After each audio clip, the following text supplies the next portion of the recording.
My brothers and sisters, listen, God never intended for his people to struggle financially. Poverty is not piety. Being broke is not being holy. You can't feed the hungry, clothe the naked, or build the kingdom if you're struggling to keep your lights on. If you're not making money, it's not because God is holding out on you. It's because you haven't yet understood how he blesses. And the first thing you've got to understand is this. Wealth is created through work, not wish. This isn't about grinding mindlessly or hustling without purpose. It's about realizing that God's method of blessing you is through your willingness to engage with the work he sets before you. Let's go back to the beginning. When God placed Adam in the Garden of Eden, he didn't say, Adam, sit down and relax. I prepared a buffet for you. No, he said, dress it and keep it. Work it, maintain it, develop it. God gave Adam potential, not a finished product. Most people pray for harvest, but they haven't planted a seed. They're asking for increase, but they haven't invested any effort. You can't expect God to bless what you haven't started. God blesses motion. God blesses momentum. When you move in faith, when you start building, selling, creating, organizing, whatever your hands find to do, he steps in with his supernatural favor to multiply it. You remember the widow in 2 Kings 4? She was broke, in debt, and her sons were about to be taken as slaves. She cried out to the prophet Elisha, and what did he say? What do you have in your house? In other words, God starts with what you already have. She said, just a little jar of oil. And Elisha didn't tell her to sit back and watch it multiply. He told her to gather vessels, borrow not a few, and pour. That's work. She had to take action. She had to involve her body in the process of her blessing. This is where many believers get stuck. They confuse faith with inactivity. They think trusting God means waiting for a miracle. But miracles are often the result of obedient action. In fact, the miracle doesn't show up until you start moving. Peter didn't walk on water by sitting in the boat and praying for strong legs. He had to step out. He had to move before the evidence appeared. That's the kind of faith that makes money God's way. The faith that acts, that understands that heaven doesn't reward laziness. See, there's a deception in the world today that says you can manifest wealth by thinking about it. Vision boards, affirmations, dreaming. And while there's power in seeing and speaking your goals, without work, they're just empty wishes. The Bible says in all labor there is profit, not in all hoping, not in all daydreaming, in labor. That means your bank account is tied directly to the value you produce, not just the prayers you pray. Don't misunderstand me. Prayer is essential. Prayer sets your spirit in alignment with God, but money shows up after the prayer through the plan and because of the work. Let me make it real for you. When you go out and serve, solve problems, create value, and provide solutions to people, that's when the income begins to reflect your impact. If you're broke, it doesn't mean you're cursed. It means you need to increase your contribution. You need to ask yourself, what am I offering that someone else needs? The marketplace is an exchange of value. You want kingdom wealth? Then you need a kingdom offer. Something that blesses others, makes their lives easier, better, fuller. And that offer must be delivered with diligence. Now let's talk about laziness for a minute. Proverbs says the soul of the sluggard craves and gets nothing, but the soul of the diligent is made fat. That means the lazy person wants dreams and desires, but ends up with empty hands. Why? Because desire without discipline is delusion. You can't expect kingdom results with worldly habits. You can't expect to prosper while you procrastinate. God is not going to override your laziness with his blessings. He's not going to do for you what he's already given you the ability and power to do. God gave you hands, use them. God gave you a mind, think. God gave you a voice, speak. God gave you skills, develop them. The word says he gives you power to get wealth, not wealth itself, but the power, the capacity, the tools. That means if you're waiting on a check from heaven, you're going to miss the assignment he's placed in your lap. He's not sending cash. He's sending instructions. He's sending ideas. He's sending relationships, opportunities, challenges, and yes, work. That job you think is beneath you, that could be the training ground for your business, that project you've been putting off. That might be the seed that triggers your breakthrough. The principle is clear. Do not despise small beginnings. Just because it starts small doesn't mean it ends small. Every oak tree starts as an acorn. And this is what separates kingdom-minded wealth builders from everyone else. We understand that the grind isn't the goal. The work isn't the destination. It's the pathway. When you commit to showing up every day, applying your gifts, sharpening your skills, offering your service, and trusting God with the results, that's when divine multiplication kicks in. That's when God begins to breathe on your efforts and do exceedingly abundantly above all that you ask or imagine. But He won't bless a parked car. Movement is the catalyst for momentum. Money follows mission. That's not just a catchy phrase. It's a spiritual law. In the kingdom of God, prosperity is always attached to purpose. If you're chasing money without a sense of divine assignment, you're operating in hustle, not harvest. God is not obligated to finance your ego or your ambition. He funds His vision, not your version. And the truth is, until you discover your purpose, you will always struggle with provision. That's because purpose is the magnet that attracts supernatural resources. When you step into alignment with the reason God created you, money begins to flow towards you, not away from you. People often ask, why isn't my business growing? Toward myself. Or why does it feel like I'm grinding and not gaining? And more often than not, the answer is simple. You're building something God never told you to build. It might be a good idea, but it's not a God idea. The Tower of Babel was man's idea, and it got shut down. Noah's Ark was God's idea, and it saved a generation. The difference, one was rooted in pride, the other in purpose. One was built to make a name for man. The other was built in obedience to God's instruction. Purpose determines whether your project is protected by heaven or exposed to collapse. When you know your purpose, you stop chasing every opportunity. You become laser focused. You understand that success isn't about doing everything. It's about doing the right thing. But in fact, purpose acts like a filter. It helps you discern what to say yes to and what to walk away from. And that clarity creates momentum. Confused people don't prosper. Unfocused people don't multiply. But when you're locked in on your assignment, you begin to tap into divine acceleration. Doors open, people show up, resources appear. Why? Because heaven invests in alignment. Let's get real about this. Money is a servant, not a master. It was never meant to be chased. It was meant to be commanded by someone walking in authority. And authority only comes from assignment. When you're in your purpose, you walk in spiritual authority because you're backed by the one who sent you. Just like a police officer doesn't have power in himself, but stands in the authority of the badge, you don't need to make things happen in your own strength. Purpose gives you access to power.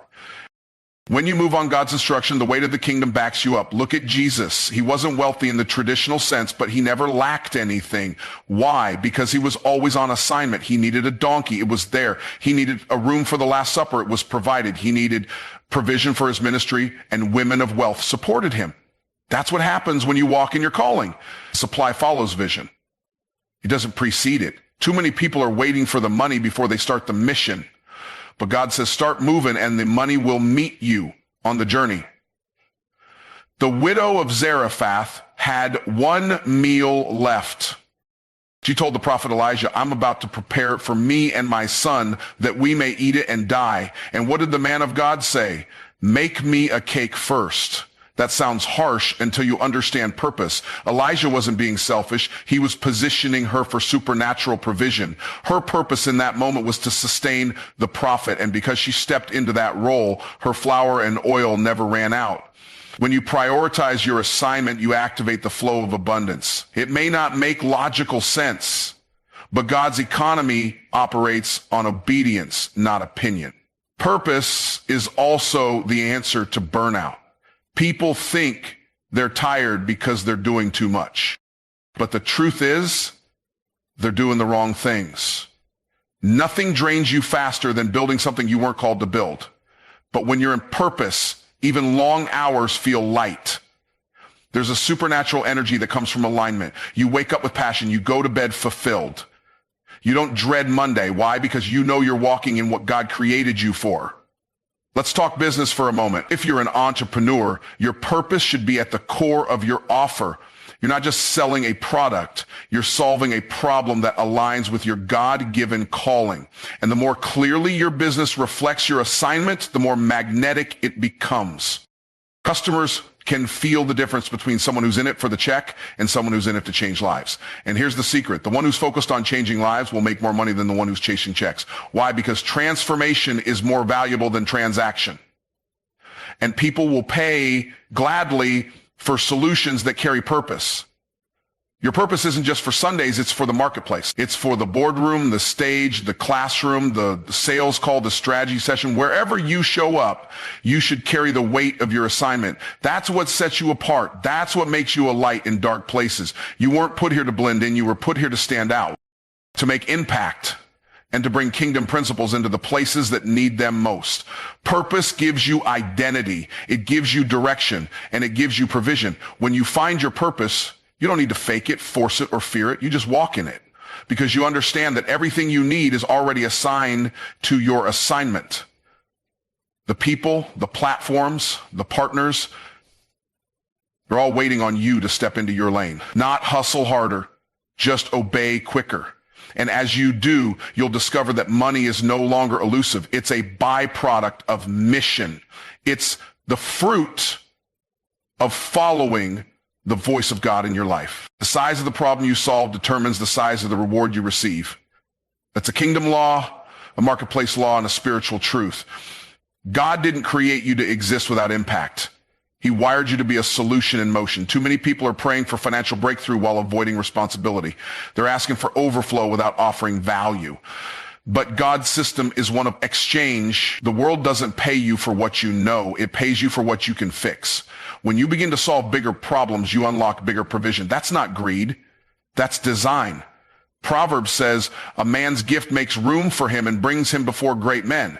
But a gift that's unused is worthless. A gift that's buried never blesses anybody. And here's the key. Your gift is not for your entertainment. It's for someone else's elevation. That means your gift becomes a stream of income when you package it to solve problems for others. Think about Joseph. He had a gift of interpreting dreams. That gift didn't just make him popular, it made him powerful. It got him out of prison and placed him in a palace. But the turning point wasn't just having the gift. It was using it to solve Pharaoh's problem. He interpreted a dream, created an economic plan, and saved a nation from famine. That's divine problem solving, and it came with divine compensation. Now, if you're only solving small problems, don't be surprised when small money follows. God rewards scale. If your solution only helps a handful of people, you'll get a handful of results. But if you think, build, and act on a larger level, heaven responds. You've got to ask yourself, what is the pain I am called to eliminate? Your prosperity is directly connected to your ability to relieve pressure in someone else's life. The greater the pain, the greater the pay. The greater the responsibility you take on, the greater the reward attached to it. In business, that's called value. The marketplace is always willing to exchange money for value, but value is subjective. It's based on perception and urgency. So if you want to increase your income, increase your impact. Start solving problems that people care about. Start becoming the answer to questions people are desperately asking. Don't just be present, be purposeful. When people think of your name, they should immediately associate it with a specific transformation, not general help, specific results. Jesus was the ultimate problem solver. He healed the sick, raised the dead, opened blind eyes, fed the multitudes, taught with authority, forgave sin, and gave hope. He didn't wait for people to come up with solutions. He walked in authority and solved whatever was in front of him. And people followed him because he brought results. That's why crowds gathered. That's why his name spread. He didn't promote himself. His impact did that for him. When you move with solution-based intention, your results will market you better than any ad ever could. One of the biggest mistakes people make is trying to get paid for their presence instead of their performance. People are not going to keep paying you because you show up. They pay because you show up and make something better. That's why low-income earners often complain about being underappreciated. They believe effort is enough. But effort without effectiveness doesn't create economic movement. You can work hard and still struggle if you're not solving meaningful problems. Hard work is honorable, but in the kingdom, it's not just about how hard you work, it's about how effectively you serve. Let's take it deeper. Some people have buried their gift under excuses. They think, I'm not good enough, or someone else already does this, or I need more time to be perfect. Meanwhile, the world is waiting for someone with the courage to show up with answers. God doesn't use perfect people. He uses prepared people, people who are willing to release what they've been given. The boy with the 5 loaves and 2 fish didn't wait until he had enough to feed the crowd. He just brought what he had and let Jesus multiply it. If you bring your solution to the table, God will breathe on it, but he can't multiply what you don't offer. This principle works in every area. If you're an entrepreneur, solve a problem in your niche better than anyone else. If you're in ministry, bring answers to the spiritual and practical needs of your community. If you're an employee, solve problems so well that your employer can't imagine operating without you. Problem solvers are not optional. They're essential. And because they're essential, they're rewarded. Look at Daniel. He didn't get promoted just because he prayed. He got promoted because he interpreted dreams and advised kings. Prayer positioned him, but problem solving promoted him. Now you may say, but I don't know what problem I'm supposed to solve. Start by looking at what burdens you, what frustrates you. What pain do you constantly notice in others? What patterns keep showing up around you? Often the problem you are most anointed to solve is the one that annoys you the most. That's not a coincidence. That's a calling. Your sensitivity is a sign of your assignment. And when you lean into it, study it, refine your approach, and deliver results consistently, money will have no choice but to follow. Solving problems also requires positioning. If people can't find you, they can't pay you. Your gift must be visible. Your offer must be clear. Your transformation must be tangible. Don't assume that just because you're talented, people will show up. Excellence that's hidden is excellence that's unrewarded. You need to be strategic. Be where your audience is. Speak their language. Show them you understand their pain better than they do, and then prove you have the solution. When your offer becomes the bridge between someone's pain and their breakthrough, that's when you step into kingdom prosperity. The money you want is hidden in the people you're called to serve. You don't need to chase money when you understand that wealth is released through service. The question is not, how can I make more money? The real question is, who am I called to serve and how can I serve them better? When you shift your focus from income to impact, your income begins to increase automatically. That's a kingdom principle. Jesus said, the greatest among you shall be your servant. That wasn't just about humility. It was a blueprint for influence, and influence attracts income. Too many people are trying to elevate themselves without adding value to anyone else. They want wealth, but they don't want to wash feet. They want profit, but they're not willing to serve. But in the kingdom, money flows through relationships. You can't prosper in isolation. The gift God placed inside you was never meant to bless you. It was meant to bless others through you. And when others are blessed, provision comes back in return. Give, and it shall be given unto you. That doesn't just apply to church offerings. It applies to business, leadership, ministry, and life. You give value, and value comes back multiplied. Think of service as the seed that unlocks the harvest. If you don't serve, you can't reap. The world is looking for solutions, not just slogans. People are looking for someone who actually cares about their struggle, their pain, their goals, their family, their dreams. When you show up with genuine service in your heart, not just the desire to get paid, you build trust. And trust is the currency that creates transactions.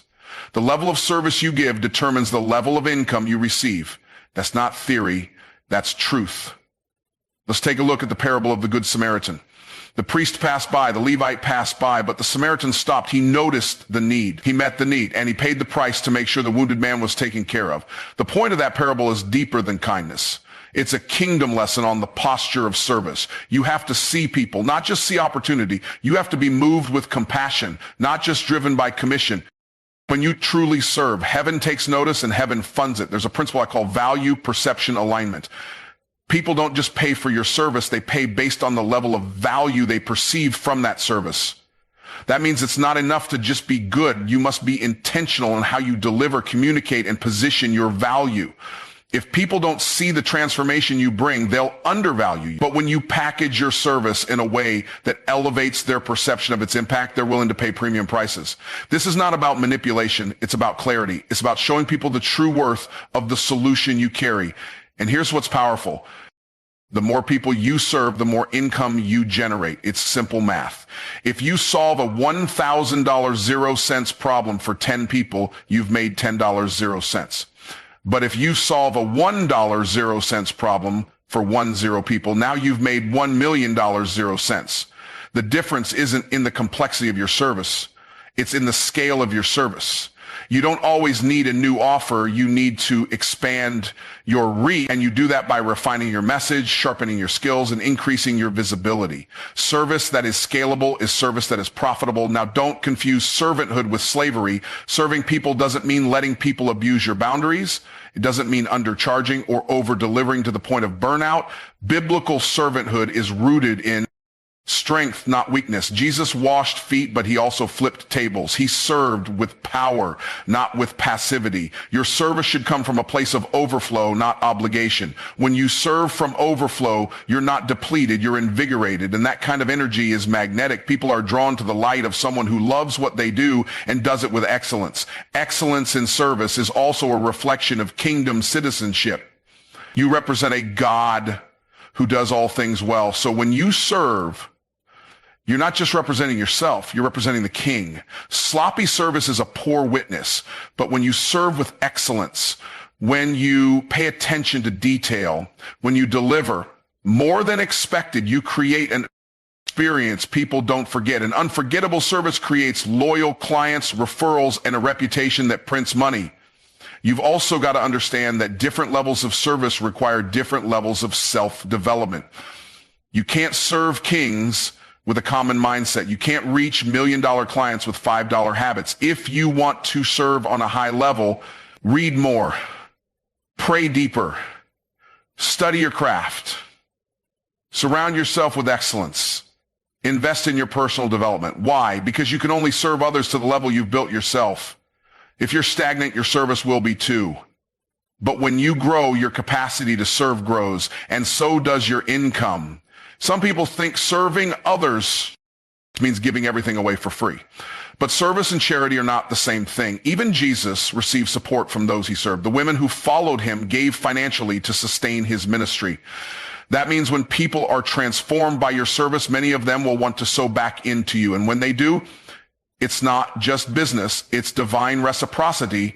You gave, they received, now they give back. That's how God designed it to work. The laborer is worthy of his wages, and if your labor is impacting lives, don't be afraid to receive the reward that comes with it. If you want to prosper God's way, you must become obsessed with serving better. You must look at the people you're called to help and ask, how can I solve their problems faster, simpler, and more powerfully? Don't just meet expectations, exceed them. Don't just deliver results, create transformations. Because when your service changes lives, those lives will change your income. And when your heart is set on helping others win, God will make sure you don't lose. That's the economy of the kingdom. Service leads to success. Impact attracts increase. When you serve like it's your assignment, you position yourself for supernatural provision. Money responds to order. That's why you can pray all you want, fast all you want, shout, dance, speak in tongues, and still be broke if your financial house is out of order. God is not obligated to bless chaos. He blesses stewardship. He blesses systems. He blesses structure. The kingdom operates on divine order, and when you align your finances with God's principles, you create a container for overflow without order. Increase becomes a curse instead of a blessing. When your house is out of order, more money just multiplies the dysfunction. But when your house is in order, more money multiplies your effectiveness.